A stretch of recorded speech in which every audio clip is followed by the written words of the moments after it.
Hi everybody, this is Dan Stolebarger. Welcome to this week's KFIR Middle East Update, the week of November 22nd.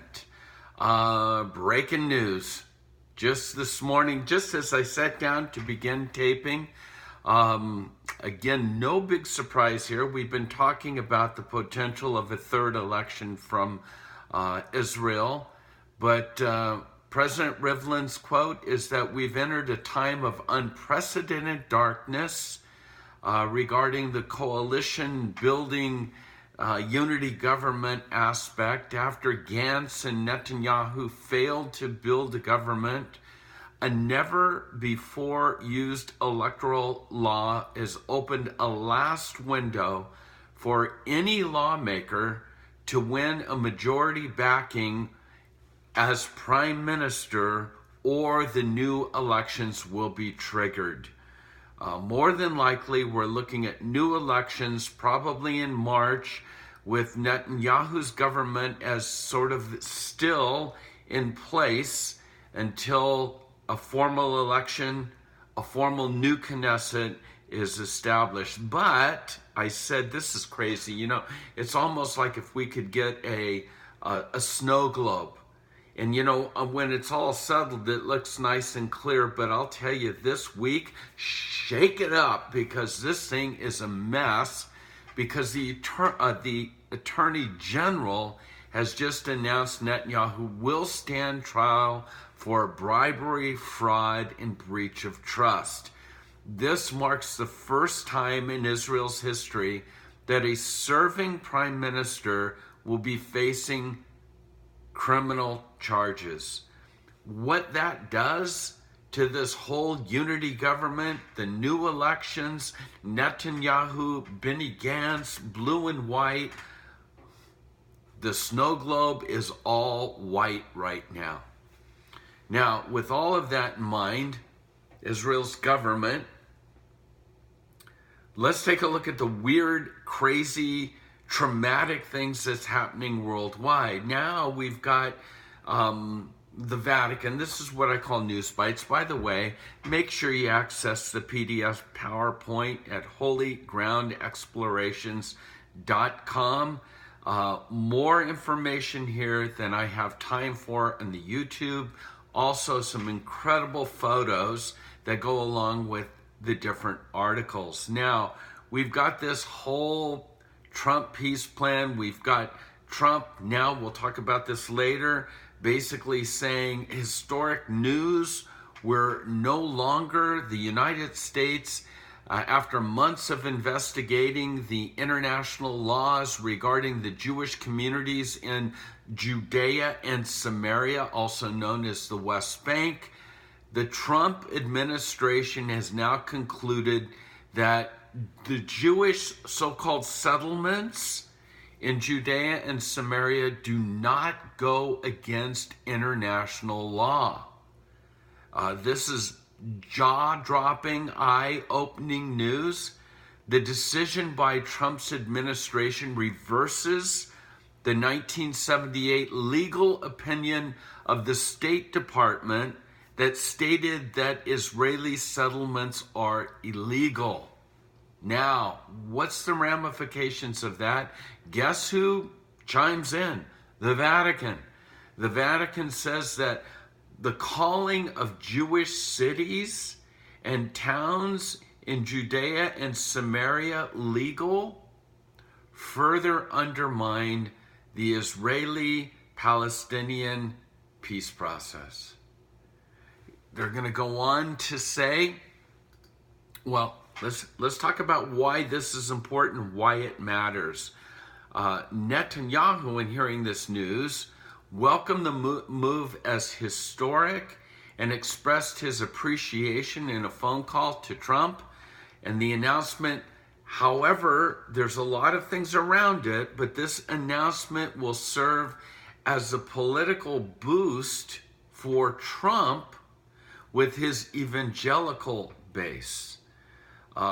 This green light, the former U.S. ambassador to Israel, Dan Shapiro, tells Jewish Insider, a newsletter that I get, that while nothing's really changed since Carter, this decision is seen as a green light to encourage settlement expansion, and it continues Trump's steady effort to bury the so-called two-state solution. Again, that's why it's significant that the Vatican is chiming in. And now let's take a look at what the UN has to say about this. Knee-jerk reaction and a sharp rebuke to the Trump administration. The 14 other UN Security Council members on Wednesday strongly opposes the U.S. announcement that it no longer considers Israeli settlements to be a violation of international law. They warned that the new American policy undermines, are you ready for this? A two-state solution to the Israeli-Palestinian conflict. In other words, Trump is continuing to hammer away to say the two-state solution may have been a good idea through the Oslo Accords, but it has not worked and it will not work. And so let's just blow it up, start afresh. And now is this paving the way for his so-called incredible new out-of-this-world peace plan? Who knows? But again, a very pro-Israel decision by Trump. Now we're going to get reactions from the Dems. Of course, this is creating this snow globe once again that's clouding everything up. And you just wonder, as things settle, is our king coming soon? Is Jesus on his way back? I think so. But let's hang on and see what else we got for this week. I think it's significant that on Wednesday, at least 23 fighters were killed in Israel's pre-dawn airstrikes in Syria. Again, this is not Hamas in the south. It's not Hezbollah in the north. This, and even though it might be the country of Syria, make no mistake, this is Israel versus Iran. 23 fighters were killed in Israel's pre-dawn airstrikes in Syria on Wednesday. Of those 23, 16 Iranians. The IDF launched the strikes against Iranian and Syrian targets around the capital of Damascus on the Syrian Golan Heights in response to 4 rockets that were launched in that corridor of the Golan, Syria, Israel. In response to that, and again, make no mistake about it, these weren't launched by Al-Qaeda or ISIS. These are Iranian rockets that are launched into Israel, and Israel responds. There's an article here that says the UN versus Israel. No big surprise here. And in fact, because of what just took place with the UN Security Council kind of hammering the U.S. decision about these settlements, about the West Bank, check out this news. The UN gave preliminary approval for a resolution that calls the Temple Mount by its Muslim name exclusively to be known now and forevermore. I doubt it. Haram al-Sharif. This is reported in the Jerusalem Post.